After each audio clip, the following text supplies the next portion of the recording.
Halo Sumatera Utara, selamat sore pemirsa. Sumatera Utara hari ini kembali hadir menjumpai Anda edisi Jumat sore 13 Januari 2023. Bergabunglah bersama saya Muhammad Azril Nasution. Dan saya Ziva Zahriani, sejumlah informasi menarik akan kami hadirkan untuk Anda. Dan berikut kita awali informasi selengkapnya.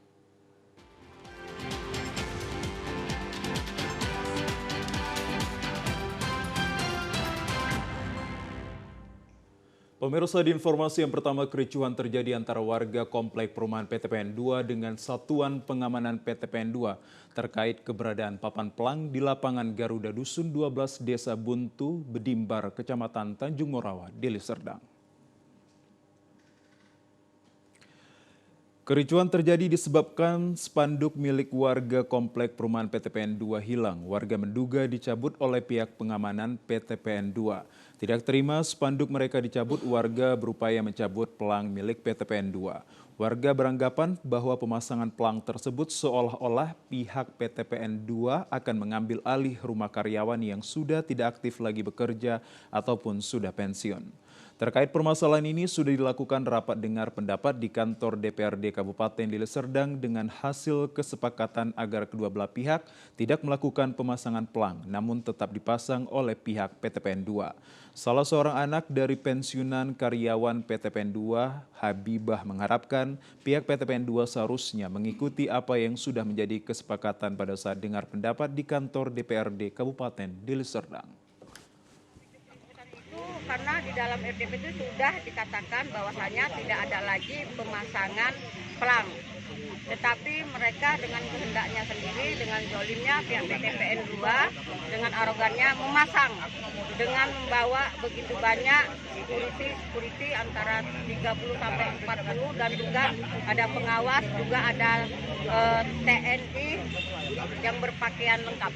Sudah ada spanduk yang kami pasang beberapa hari yang lalu, tetapi mereka mengoyaknya dan itu yang saya minta, tapi mereka tidak mau menyerahkan. Sementara itu, anggota DPRD Kabupaten Deli Serdang, Said Hadi, menghimbau pihak PTPN 2 jika hendak melakukan penggusuran agar dilakukan secara harmonis dengan melakukan komunikasi kepada warga yang telah berjasa dalam membesarkan perusahaan tersebut.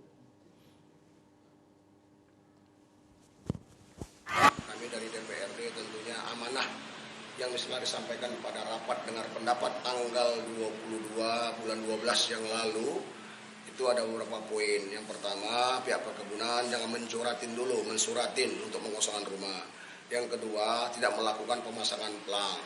Yang ketiga, tentunya ambillah kebijakan secara manusiawi, tentunya dengan memanggil para pengurus Pangsunan Bersatu itu untuk bermediasi, berdialog, tentunya di kantor dimanapun, dan juga melibatkan daripada DPRD khusus Komisi 1. Sementara itu, warga perumahan yang sudah pensiun mengaku belum mendapatkan santunan hari tua, namun jika sudah diberikan mereka rela meninggalkan perumahan karyawan tersebut. Sementara itu, pihak Kabag Humas PTPN 2 Rahman mengatakan bahwa pihaknya hanya ingin memasang pelang kepemilikan atas sertifikat HGB nomor 43 dengan cara memasang pelang di lokasi. Kita ke informasi lainnya, pemirsa. Brigadir Jenderal Polisi Jawari resmi dilantik sebagai Wakapolda Sumut menggantikan Inspektur Jenderal Polisi Dadang Hartarto. Serah terima jabatan Wakapolda Sumatera Utara dipimpin langsung oleh Kapolda Sumut Irjen Pol Pancaputra pada Jumat pagi di halaman Mapolda Sumatera Utara.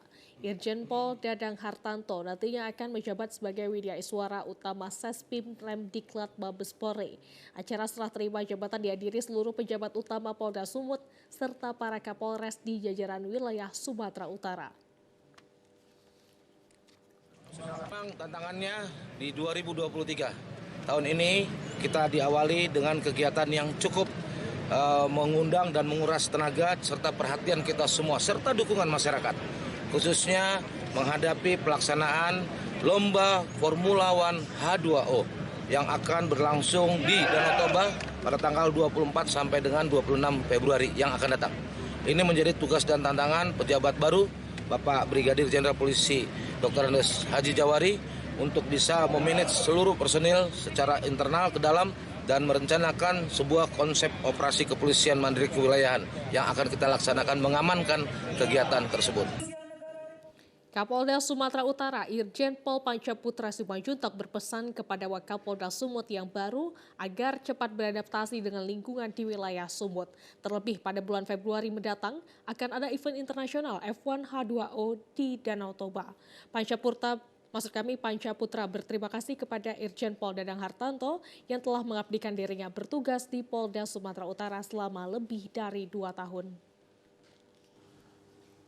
Pemirsa, dari Kecamatan Medan Johor hilang kendali saat berkendara, satu unit mobil di Medan terlibat kecelakaan dan menabrak motor serta gerobak di pinggir jalan.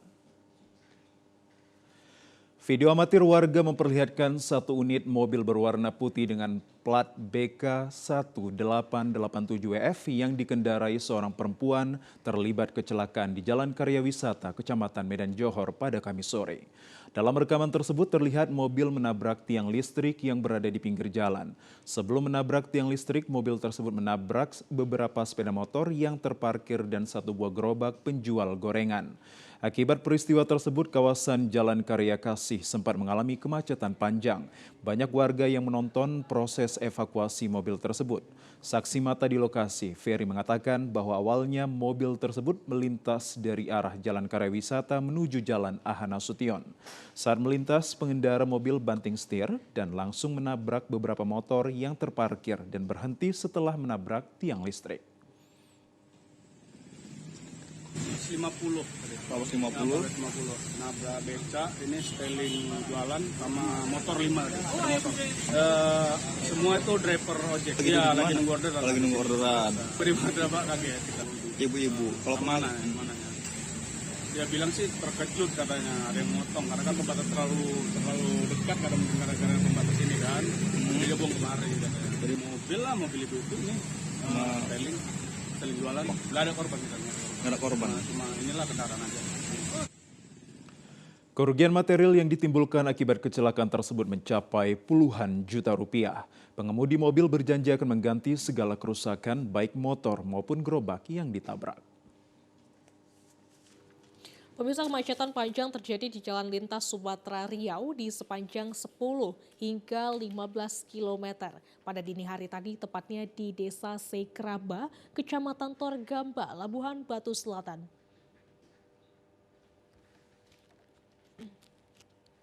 Menurut seorang warga, kemacetan dipicu adanya pohon tumbang yang melintang di tengah jalan lintas yang terjadi sekitar pukul 22.30 waktu Indonesia bagian Barat. Atas kejadian tersebut, kendaraan tidak bisa melintas dari arah Provinsi Riau menuju Sumatera Utara, begitu juga sebaliknya. Selain itu, kemacetan diperparah dikarenakan pengendara yang tidak sabar hingga menyerobot dari arah berlawanan hingga memakai 3 jalur. Bang, setengah 11 malam ya. Jadi abang ditelepon terjadi ini berapa jam pengerjaannya bang? 4 jam lah bang. Apa jam pengerjaannya? Siap jam 3. Siap jam 3 pagi. Jadi akibat dari tumbangnya pohon itu mengakibatkan terjadinya kemacetan. Diakibatkan karena juga terjadinya 3 lajur di jalan kendaraan yang bertemu dari arah Pekanbaru menuju Medan, begitu juga dari Medan mengarah ke Pekanbaru. Wakapolres Labusel mengatakan kemacetan di jalan lintas Sumatera tersebut telah berhasil diurai dan pengendara sudah bisa melewati jalan tersebut dengan lancar. Pemirsa, kami ajak Anda ke informasi lainnya. Viral di media sosial perundungan atau bullying terhadap siswi SMP Negeri 2 Simpang 4 Kabupaten Karo. Pihak sekolah dan Polres Tanah Karo melakukan mediasi terhadap korban dan juga para pelaku agar permasalahan ini diselesaikan secara persuasif. Dari video amatir terlihat kasus perundungan atau bullying terhadap siswi SMP Negeri 2 Simpang 4 oleh teman-temannya di perladangan warga yang berada di Kabanjahe, Kabupaten Karo, Rabu kemarin. Pasca kejadian, pihak sekolah SMP Negeri 2 Simpang 4 beserta PPA Polres Tanah Karo mempertemukan pelaku dan korban beserta orang tua ataupun wali. untuk menyelesaikan permasalahan ini secara persuasif dan melalui bimbingan atau konseling. Setelah dilakukan pertemuan di sekolah, juga dilakukan mediasi di unit PPA Polres Tanah Karo. Selanjutnya dilakukan mediasi dengan cara adat Karo pupur sage atau yang dikenal perdamaian. Kemudian bimbingan konseling kepada korban dan juga para pelaku agar trauma perasaan tidak nyaman, sakit hati, dan tertekan pada korban dapat hilang dan korban dapat beraktivitas serta belajar di sekolah dengan normal. Kepala Sekolah SMP Negeri 2 Simpang 4 Model Ginting membenarkan bahwa korban dan seorang pelaku merupakan siswi.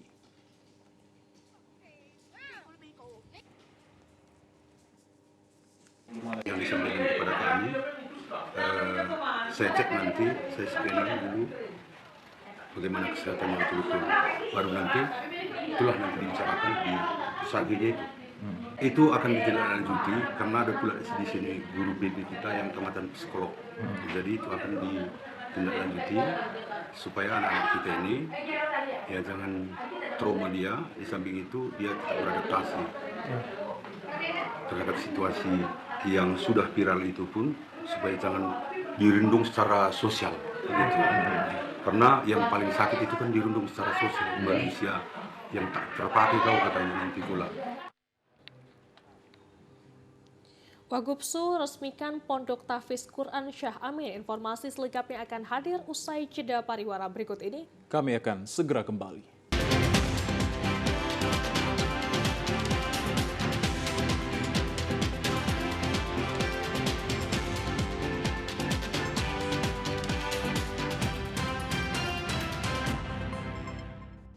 Pemirsa, Anda kembali bersama kami dalam program Sumatera Utara hari ini.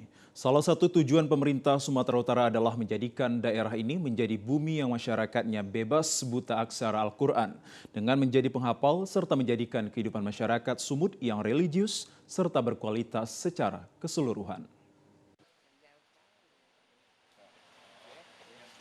Keberadaan Pondok Tahfizul Quran Syah Amin dapat terus berupaya menjaga nama baik dan konsisten dalam menjalankan amanah, yaitu menjalankan proses pendidikan dan pembelajaran yang bermutu guna melahirkan santri Tahfizul Quran yang potensial dan berkualitas insan kamil. Hal tersebut disampaikan Wagubsu yang diwakili Asisten Perekonomian Agus Tripriyono dalam peresmian Pondok Tahfizul Quran Syah Amin, Jalan Sehat nomor 14 Medan Sunggal, binaan Universitas Muslim Nusantara, yang ditandai dengan pemotongan pita Pondok Tahfizul Quran Syah Amin oleh Ketua Umum PB Al-Jamiatul Wasliyah Haji Masyhuril Kamis pagi tadi. Saat ini Pondok Tahfizul Quran Syah Amin mendidik santri tahfiz Quran sebanyak 20 orang yang berasal dari beberapa daerah di Sumatera Utara dan Provinsi Aceh. Ketua Umum PB Al-Jamiatul Wasliyah Haji Masyhuril Kamis mengatakan, Pondok Tahfizul Quran Syah Amin akan memberikan kontribusi dalam pembangunan akhlakul karimah, melahirkan generasi intelektual yang beriman dan menciptakan insan-insan Qurani yang berjuang menjaga kemurnian Al-Quran serta menegakkan syariat Islam sehingga menjadikan Islam menjadi agama yang baldatun, toyibatun, dan warobun ghafur. Kita ingin meningkatkan nilai-nilai akhlakul karimah, nilai-nilai adab, dan hari ini kita bukan ikut-ikutan dengan tren tahfiz, tidak. Memang itu sudah kebutuhan zaman. Kita bisa bayangkan anak-anak kita ini kelahiran 2005, 2006. Pada saat Indonesia emas akan datang, usia mereka sudah usia yang produktif. Ada usia yang 30, 35. Boleh jadi pada hari itu mereka sudah ada yang jadi DPR, jadi gubernur, jadi manajer, mungkin jadi presiden, amin. Artinya mereka sudah dibekali oleh nilai-nilai ruhani yang kuat, nilai-nilai manajemen diri yang baik, dan yang paling penting nilai-nilai ketakwaan yang luar biasa karena diilhami dengan Al-Quran. Bagaimana Indonesia kalau pada saatnya dipimpin oleh anak-anak yang hatinya dipenuhi dengan Al-Quran? Maka baldatun thayyibatun rabbun ghafur itu menjadi sesuatu yang menjadi cita-cita kita semua. Dan itu Al-Wasliyah ikut membina generasinya. Rektor UMN Al-Wasliyah Haji Hardi Mulyono mengatakan Pondok Tahfizul Quran Syah Amin binaan UMN Al-Wasliyah dalam menerapkan sistem pembelajaran mengikuti konsep Pondok Pesantren Tahfiz Al-Quran Zainul Ibad Perenduan Sumeneb, Madura, Jawa Timur. Sedangkan pemberian nama Pondok Tahfizul Quran Sahamin ini karena menghormati donatur yang telah menyumbangkan dananya. Kami mendirikan Pondok Tahfiz Sahamin ini berkiblat dalam tanda kutip ke pesantren yang ada di Sumeneb, Madura. Di sana kami sudah berkunjung, melihat secara langsung bagaimana santri-santri di sana belajar dengan penuh etika, sangat beradab sekali. Oleh karenanya kami merindukan santri-santri yang kita bina di Pondok Pesantren Pondok Tahfiz Sahamin ini kelak tidak cuma mampu menghafal Al-Quran, tapi mampu menunjukkan sikap dan adab yang diajarkan oleh Al-Quran itu. Yang paling penting kan bagaimana mengimplementasikan isi Al-Quran. Hafal Al-Quran, tapi kalau sikap dan tindak lanjutnya bertentangan dengan Al-Quran, sungguh sesuatu yang naif juga. Oleh karenanya, metode pembelajaran di sini kami tekankan kepada peningkatan adab, etika, itu yang paling penting, di samping tentu anak-anak bisa menjadi hafiz, hafal Al-Quran, dan meraih gelar sarjana. UMN bertanggung jawab untuk menjadikan mereka para sarjana yang hafal Al-Quran dan beradab. Turut hadir dalam peresmian Pondok Tahfizul Quran Sahamin, pengasuh PP Tahfiz Al-Quran Zainul Ibad Perenduan Sumeneb, Madura, Jawa Timur, Kiai Haji Abdullah Zaini, dan pengasuh PP Integrasi Quran Bandung Iskandar Mirza.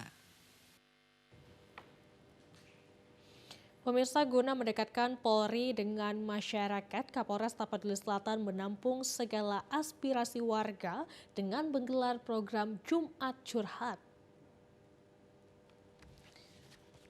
Jumat Curhat merupakan program Polri guna terciptanya komunikasi yang baik antara pihak kepolisian dengan warga.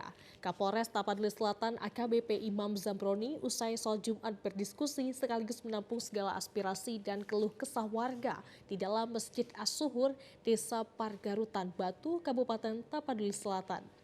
Warga mengungkapkan berbagai keluhan mereka kepada pihak polisi pada program giat Jumat Curhat, mulai dari penyalahgunaan narkoba, game slot online yang diduga berbentuk judi, hingga peraturan polisi dalam melakukan razia lalu lintas di jalan. Atas keluhan warga tersebut, Kapolres Tapanuli Selatan AKBP Imam Zamroni dengan humanis menampung dan menjawab semua curhatan warga. Sedangkan untuk game online, Kapolres akan melakukan koordinasi dengan Kominfo Tapsel. Usai menampung beberapa keluh kesah warga, Kapolres Tapanuli Selatan memberikan bantuan kepada para ustaz dan biaya tambahan dalam pembangunan masjid. Untuk hari ini kami melaksanakan kegiatan Jumat Curhat untuk mengakrabkan bersama-sama dengan lingkungan masyarakat Kabupaten Tapanuli Selatan, khususnya di Pargarutan Batu, sehingga kita terjalin komunikasi yang baik, sehingga tercipta keamanan, ketertiban masyarakat secara bersama-sama. Karena untuk menuju masyarakat yang damai, sejahtera, kita tidak bisa bekerja sendiri, harus bersama-sama dengan seluruh stakeholder yang ada. Dalam program Jumat Curhat ini, warga merasa senang dengan hadirnya Polri dan bisa berkomunikasi langsung dengan Kapolres untuk menyampaikan aspirasi mereka.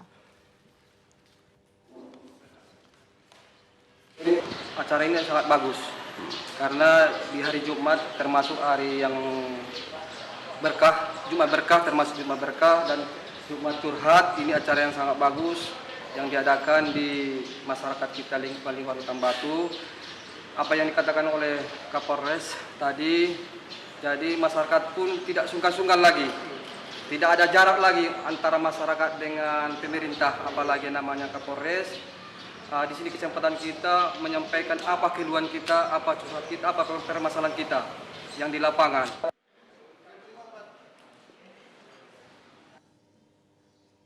Ya, pemirsa, dari Kota Medan, perayaan syukuran Natal dan Tahun Baru sebagai momentum refleksi diri dan sukacita dengan lebih mendekatkan diri serta meningkatkan iman kepada Tuhan Yang Maha Esa, termasuk bagi para siswa-siswi agar lebih giat belajar untuk meraih masa depan.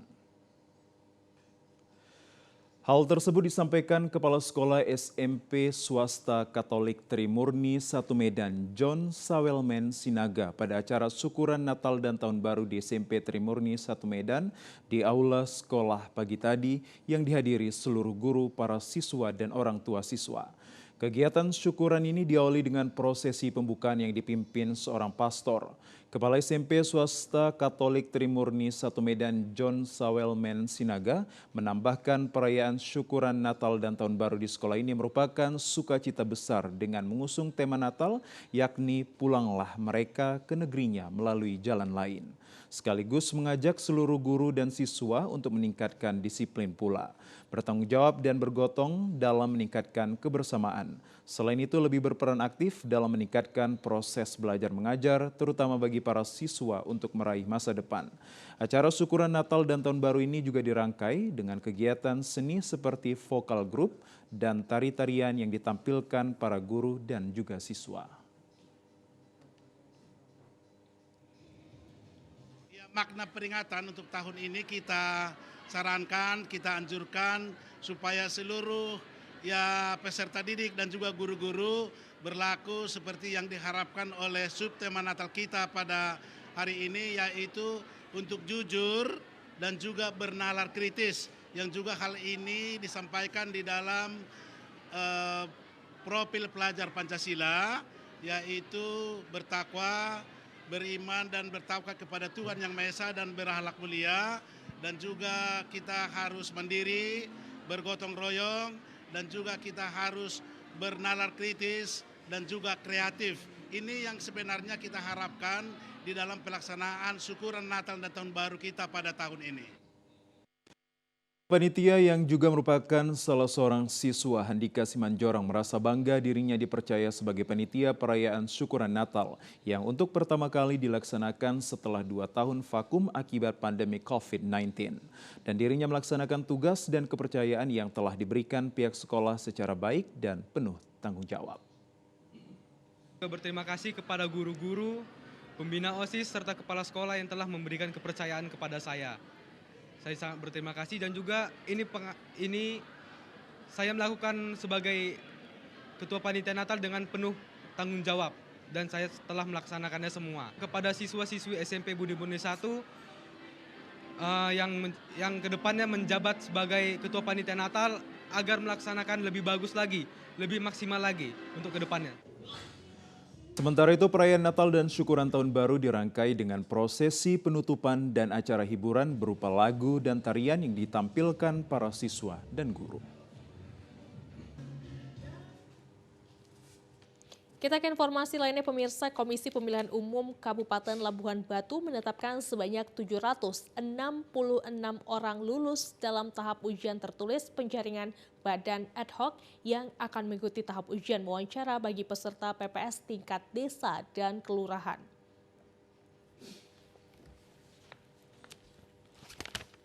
Komisi Pemilihan Umum Kabupaten Labuhan Batu menggelar rapat pleno dalam agenda menjaring peserta badan ad hoc bagi peserta PPS desa dan kelurahan. Sebelumnya sebanyak 1.011 peserta lulus dalam seleksi administrasi. KPU Kabupaten Labuhan Batu pada tanggal 12 Januari 2023 telah memilih 766 orang peserta PPS untuk lanjut ke tahap berikutnya. Komisioner KPU Kabupaten Labuhan Batu, Zafar Sidik Pohan, menjelaskan akan melanjutkan pada sesi ujian wawancara yang akan digelar pada 15 Januari hingga 17 Januari 2023 mendatang. Usai sesi wawancara, KPU Labuhan Batu akan mengumumkan badan ad hoc terpilih untuk dilantik sebagai petugas PPS di tingkat desa dan kelurahan pada 24 Januari mendatang serentak se-Indonesia. Saat ini kita sedang berproses melakukan pembentukan PPS di tingkat desa dan kelurahan. Artinya tadi malam kita sudah melakukan pengumuman terkait dengan hasil ujian tertulis yang tersebar di 9 kecamatan.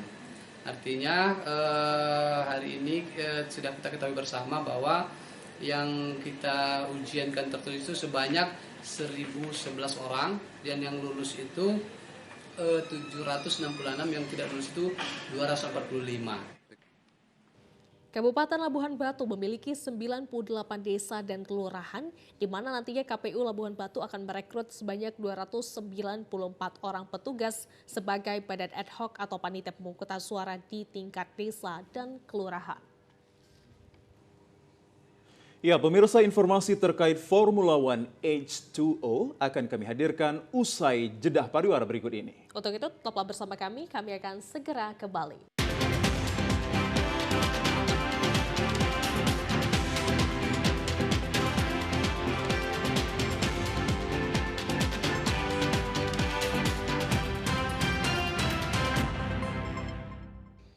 Terima kasih Anda masih bersama dengan kami dalam program Sumatera Utara hari ini. Pemirsa, salah satu sarana penting guna mendukung suksesnya penyelenggaraan Formula One H2O di Danau Toba Balige adalah pembangunan parking mower booth untuk kontainer pengangkut speedboat peserta dan saat ini sudah hampir rampung. Parking powerboat yang sedang di lapangan berada di lapangan Sisingamaraja, Balige, Kabupaten Toba, pekerjaannya hampir rampung. Parking powerboat ini nantinya akan diperuntukkan sebagai tempat parking truk kontainer pembawa speedboat para peserta. Areal parking powerboat ini hanya berjarak sekitar 50 meter dari kawasan Danau Toba yang akan dijadikan sebagai lintasan Formula One powerboat hingga pada pelaksanaannya pemindahan speedboat para peserta dapat dilakukan dengan cepat. Menurut panitia penyelenggara dari Kemenko Marves dan Kemenpora, saat ini jumlah negara yang sudah mendaftar menjadi peserta adalah sebanyak 16 negara dan terdiri dari 39 peserta. Panitia mengaku dengan sudah dipublikasikannya event Formula One Powerboat ini, maka jumlah peserta dapat bertambah. Selain penyelesaian parking powerboat, venue tempat pameran produk UMKM bagi ring 1 dan tamu VIP juga tengah dipersiapkan sehingga seluruh tamu dan peserta nantinya dapat melihat produk UMKM unggulan dari kawasan Danau Toba. Seluruh sarana dan prasarana untuk perhelatan F1 H2O ini akan rampung sebelum penyelenggaraan berlangsung. Seluruh panitia baik dari Kemenko Marves dan Kemenpora serta pemerintah Provinsi Sumatera Utara sangat berharap melalui event internasional ini, kawasan Danau Toba sebagai destinasi super prioritas dapat dikenal oleh masyarakat dunia.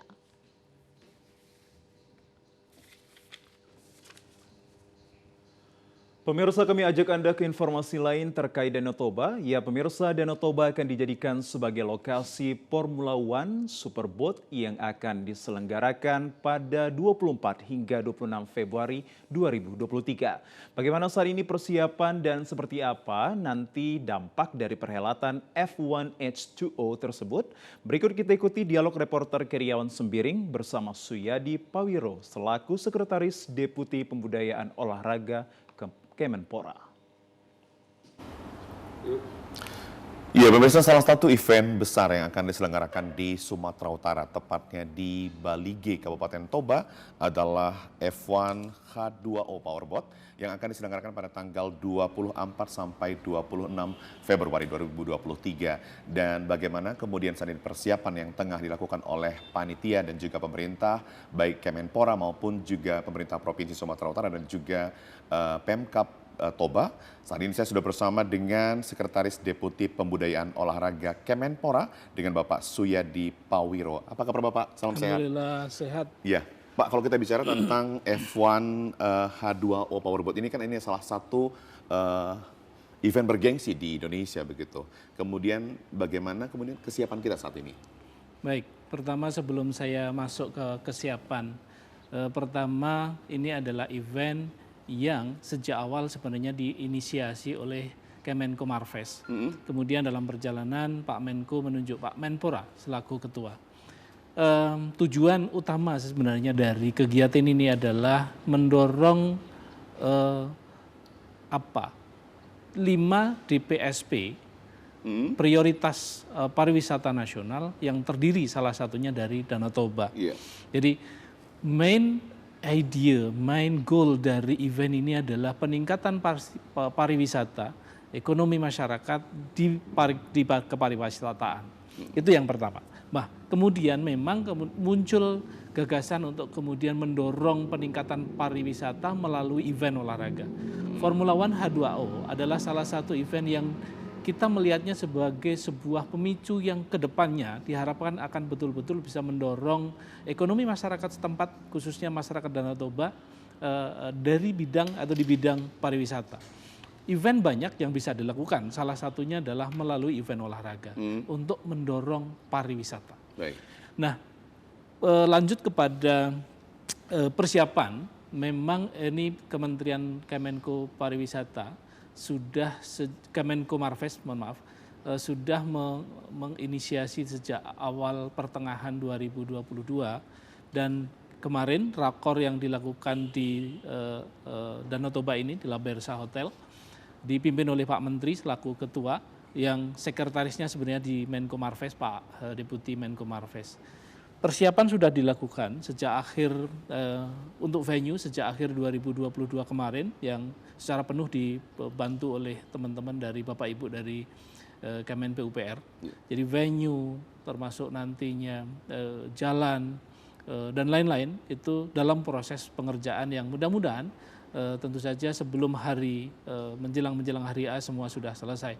Dan kalau kita lihat di lapangan, progres sudah sangat cepat, rasanya kita optimis bahwa kita akan bisa melakukannya dengan baik. Baik, Pak Suyadi, kalau kita bicara tentang koordinasi antara Kemenko Marves dan juga Kemenpora, seperti apa saat ini koordinasinya untuk melakukan percepatan persiapan area? Di bawah kepemimpinan Pak Menko dan Pak Menpora, sudah beberapa kali dilakukan rapat koordinasi. Nah, sudah mungkin 3-4 kali dilakukan rapat koordinasi. Minggu lalu juga ada Pak Menko hadir di Toba untuk melakukan rapat kembali. Dan kemarin baru Pak Menteri, Pak Menpora melakukan hal yang sama. Ini untuk memastikan bahwa persiapan yang kita lakukan, kontribusi, dukungan semua KL semakin dimatangkan. Baik itu dari sisi venue, infrastructure, termasuk di dalamnya dukungan-dukungan lain seperti kesehatan. Tentu saja kita masih dalam suasana pandemi COVID yang antisipasi itu harus terus kita lakukan. Selain itu tentu saja juga seperti yang kita lakukan sekarang, diseminasi informasi, sosialisasi mengenai kesiapan kita dan mengenai rencana kita, sehingga semua orang diharapkan makin aware, makin tahu ada event besar yang akan kita selenggarakan di bulan depan, dan dukungan dari semua pihak, masyarakat tentu saja di Danau Toba sangat-sangat diperlukan. Baik, kalau kita bicara tentang kepesertaan ini Pak Suyadi, bagaimana sampai saat ini yang Pak ketahui selaku Sekretaris Deputi Pembudayaan Olahraga dari Kemenpora terkait dengan kepesertaan yang ikut nanti pada perhelatan ini? Sejauh yang saya dapat informasi terakhir, ada 39 negara yang akan berpartisipasi. Memang belum ada partisipan dari Indonesia karena ini adalah event baru secara nasional. Walaupun kita ada di tingkat nasional itu beberapa event yang diselenggarakan oleh teman-teman Angkatan Laut yang mirip-mirip gitu, tetapi untuk masuk ke gelanggang Formula One seperti halnya di Mandalika, Formula One motor maupun MotoGP, belum ada atlet Indonesia yang masuk, tetapi ini jadi mudah-mudahan menjadi poin awal untuk kemudian banyak masyarakat Indonesia termasuk juga tentunya di sekitar Danau Toba untuk menggeluti dan ada minat untuk kemudian mengarah kepada sana. Kepesertaan dari 39 negara itu sementara yang update yang saya terima, tentu saja kita akan masih terus memonitor update-update terakhir nanti. Poin penting pada perhelatan ini bagi kita Indonesia, khususnya Sumatera Utara dan lebih terkhusus lagi nih kawasan Danau Toba, khususnya Kabupaten Toba ini, apa sebenarnya yang harus kita petik dari perhelatan ini, Pak Suyadi? Kembali kepada tujuan awal bahwa perhelatan ini lebih didorong untuk meningkatkan pariwisata sekitar Danau Toba dan Sumatera Utara secara umum, maka memang ada banyak hal yang harus betul-betul kita siapkan. Tidak saja dalam jangka waktu penyelenggaraan, tetapi pasca event. Bagaimana kemudian memanfaatkan venue yang sudah sangat baik nanti, tertata dengan baik, bisa dimanfaatkan untuk berbagai aktivitas masyarakat, baik itu seni, budaya, olahraga, yang pada intinya kemudian makin banyak mendatangkan turis, baik nasional maupun internasional ke Danau Toba. Yang implikasinya, kita punya keyakinan implikasinya kepada masyarakat Danau Toba sekitarnya, Sumatera Utara pada umumnya, peningkatan ekonomi, peningkatan kesejahteraan. Ini akan menjadi jangka waktu yang panjang, tetapi kita mulai dari sekarang sehingga dengan semangat gotong royong bareng-bareng dari semua stakeholders, dari semua termasuk tentu saja dukungan sangat penting bagi masyarakat. Masyarakat pariwisata adalah masyarakat yang harus diperlukan, masyarakat yang welcome terhadap semua wisatawan masuk. Kita semua tentu saja teman-teman di sekitar Danau Toba harus betul-betul mempersiapkan diri untuk menjadi bagian penting menyambut para tamu dengan berbagai fasilitas, keramah tamahan, dan pada akhirnya secara ekonomi itu akan berimplikasi bagi masyarakat Toba dan sekitarnya. Iya, apa sebenarnya yang harus dilakukan oleh masyarakat pariwisata itu, Pak Suyadi? Meskipun kita tahu ini kan Kemenkomarpes dan juga Kemenpora yang punya tanggung jawab besar begitu, selain daripada pemerintah Provinsi Sumatera Utara, tapi yang punya harus memiliki andil di sana adalah masyarakat pariwisatanya. Sebelum saya terlalu maju atau jauh mengomentari kepariwisataan, tentu saja it's not my domain, itu bukan domainnya Kemenpora ya. Kami di Kemenpora lebih ingin menjadi bagian yang mendorong makin banyaknya event olahraga di Danau Toba. Mudah-mudahan tentu saja, dan yang saya dengar dari kepanitiaan ini dari Kementerian Pariwisata sudah menyiapkan, dan Kementerian Tenaga Kerja kalau nggak salah, sudah menyiapkan beberapa program kegiatan memberikan semacam bimbingan teknis, pelatihan bagi kesiapan masyarakat menjadi masyarakat pariwisata. Nah, lagi-lagi kembali untuk kami di Kemenpora, tentu saja yang akan kita lakukan kemudian apa-apa saja event olahraga yang kita bisa lakukan di Danau Toba untuk lagi-lagi untuk menjadi bagian yang mendatangkan wisatawan lokal maupun internasional untuk datang dan berwisata sekaligus menikmati event olahraga di Danau Toba. Ya, perhelatan besar di Sumatera Utara khususnya di kawasan Danau Toba ini, Pak Suyadi, apakah kemudian ini menjadi tolak ukur kita nanti supaya bisa menjadi tuan rumah 5 tahun ke depan lagi? Sebenarnya kalau saya tidak salah bahkan ini event akan diselenggarakan kalau enggak bahkan secara setiap tahun selama 3 atau 5 tahun. Jadi kontraknya itu sudah dilakukan selama 3 sampai 5 tahun. Sehingga setiap tahun event Formula One H21 itu akan terus berlangsung selama 3 tahun atau 5 tahun ke depan. Lagi-lagi di antara penyelenggaraan yang 1 tahun itu tentu saja harus dimanfaatkan.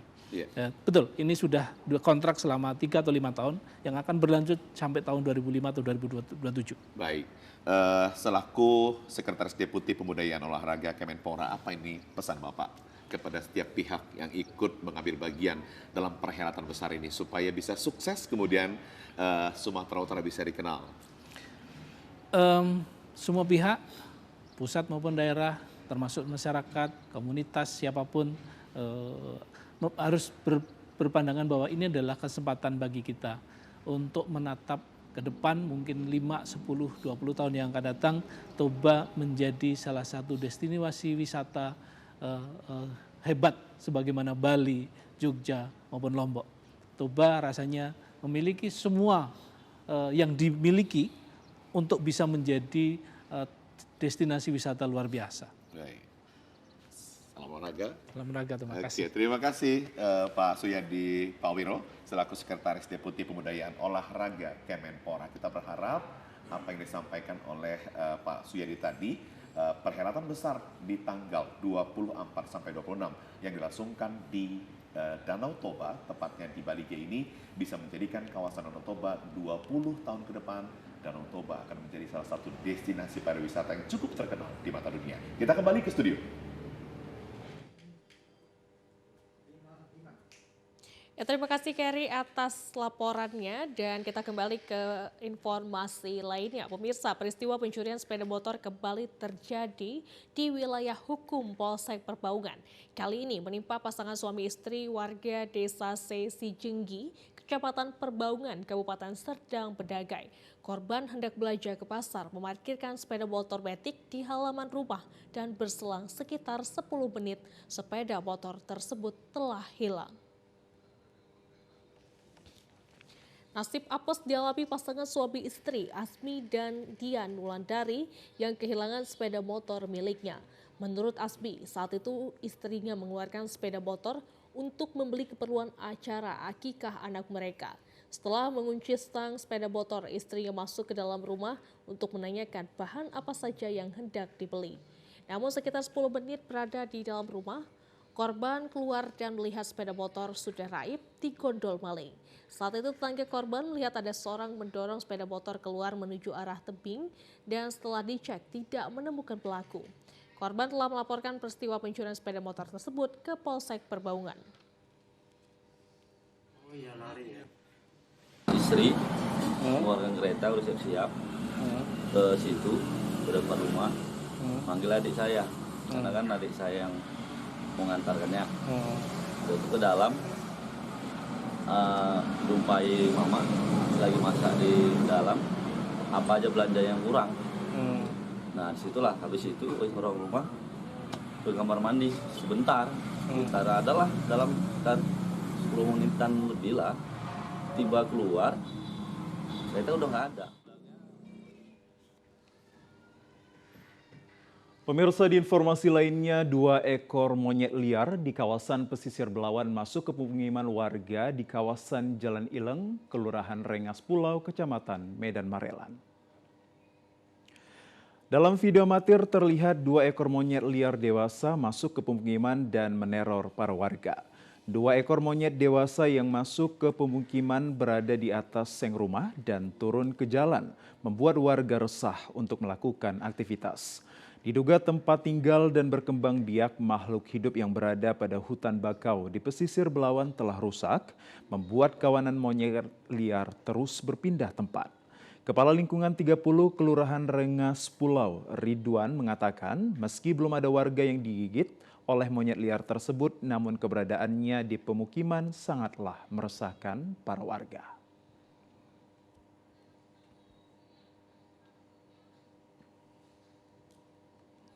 Seminggu belakangan ini terima laporan dari warga ada beberapa ekor monyet yang berkeliaran ke pemukiman warga dan kelihatan monyetnya sangat liar dan mungkin membahayakan. Untuk yang monyet yang saat ini berkeliaran sepertinya belum ada korban, belum ada laporan. Tapi kalau yang 2 tahun yang lalu sempat ada monyet liar gini juga masuk ke pemukiman warga. Ada beberapa orang menjadi korban. Sementara itu warga berharap petugas BKSDA dapat menangkap dan memindahkan monyet dewasa tersebut sebelum menelan korban jiwa.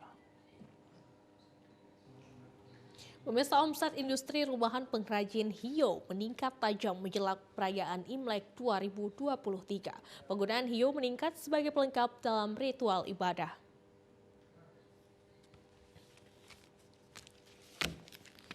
Produksi hiyo industri rumahan yang berada di Jalan Sunggal Medan jelang perayaan Imlek mengalami peningkatan. Meningkatnya permintaan hiyo dari berbagai daerah membuat para pelaku industri rumahan pengrajin hiyo menambah produksinya. Hal ini terjadi 2 pekan menjelang perayaan Imlek tahun 2023. Industri rumahan yang berada di Gang Mangga ini memproduksi hiyo naga dari ukuran kecil hingga ukuran besar yang memiliki ketinggian bervariasi. Hiyo dijual dari mulai harga termurah Rp20.000 hingga ukuran besar dengan harga Rp350.000.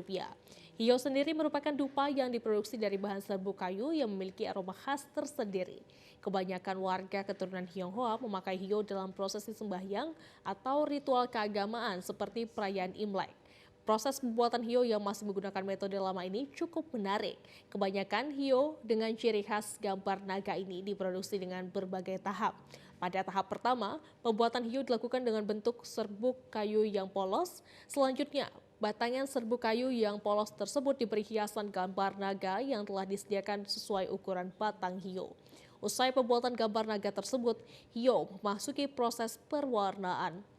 Warna hiyo dibuat sedemikian rupa dengan varian yang mencolok dan tetap menjadi warna yang khas, yaitu warna merah. Walaupun sebagai industri rumahan, pelaku pengrajin hiyo memproduksinya dengan rapi dan berkualitas. Pemesan hiyo produksi rumahan ini bahkan ada yang dari luar Pulau Sumatera.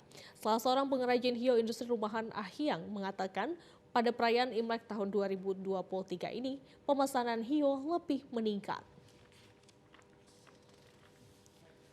Paling banyak dia di akhir tahun ini lah, 2 minggu sebelum Imlek ini yang puncak-puncaknya. Tahun semalam dibanding tahun ini, tahun ini lebih ada peningkatan. Karena Berapa persen? ada kira-kira ada kebebasan lah gitu. Kebebasan untuk berkumpul acara. gitu. Tahun ini dengan sebelum Covid memang berimbang lah. Kalau Covid itu mungkin bisa turun 40% gitu. COVID-19 melanda Indonesia, khususnya Sumatera Utara, omset industri rumahan pengrajin hiu turun hingga mencapai 40%.